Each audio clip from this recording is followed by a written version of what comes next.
రీసెంట్‌గా వచ్చిన సినిమా 'కాంతార' అందులో దైవగణాల గురించి ఎక్కువ చూయించారు. దగ్గర దగ్గర 10 దైవగణాలు చూయించారు. ఇప్పటి వరకు మనకు చూపించింది 3 దైవగణాలు. అయితే దైవగణాలు అంటే ఎవరు? వాళ్ళు ఎక్కడి నుంచి వచ్చారు? వాళ్ళ రూపకల్పన ఏంటి అంటారు? 'కాంతార' మూవీలో చూపించింది పంజర్లి. అటువంటి దేవతలు శివగణాలు చాలామంది ఉన్నారు. మీరు సాయంత్రం పూట రుద్రం చేయండి చాలా మంచిది అంటూ ఉంటారు.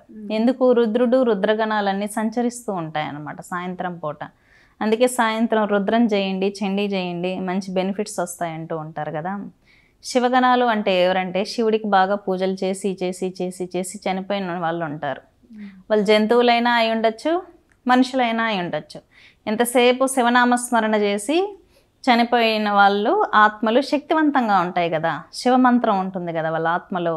కాబట్టి వాళ్ళని శివగణాలు రుద్రగణాలు అంటారనమాట.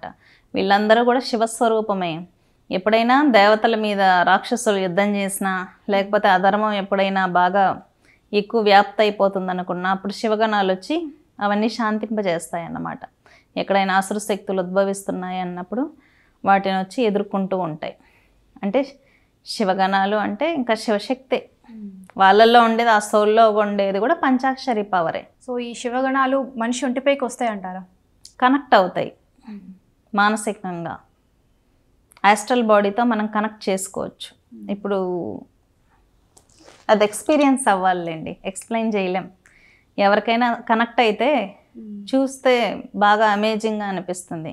వేరే వాళ్ళు చెప్పినప్పుడు అవునా నిజమా అనిపిస్తుంది, కానీ అది ఎక్స్పీరియన్స్ అవ్వాలి. అది ఎక్స్పీరియన్స్ అయితే చాలా వండర్గా ఉంటుంది. మనం ఒకసారి ఎనర్జీ బాడీస్కి కనెక్ట్ అయ్యామనుకోండి, హ్యూమన్స్ మీద మనకు మైండ్ ఉండదు, తెలిసిపోతుంది అందరి గురించి. ఫస్ట్ ఏదైనా ఎనర్జీ మనకు హెల్ప్ చేస్తుంది అనుకోండి, మనం వేరే పర్సన్ ముందు నిల్చున్నప్పుడు అతని డేటా అంతా మనకు వస్తుంది అన్నమాట. అతనితో మనకు మంచి జరుగుతుందా చెడు జరుగుతుందా అన్నీ తెలిసిపోతాయి. కాబట్టి ఎక్కువగా హ్యూమన్స్తో కనెక్టివిటీస్ పెంచేసుకుంటాం. అందుకే మీకు గోరీలు, సాధువులు, బుద్ధిస్టులు ఉంటారు కదా, వాళ్ళు ఎవరితో ఎందుకు మాట్లాడరంటే మనం వెళ్తానే మన డేటా వచ్చేస్తుంది వాళ్ళకి. అవసరమా వీళ్ళతో మాట్లాడడం అని సైలెంట్ అయిపోతారు అన్నమాట.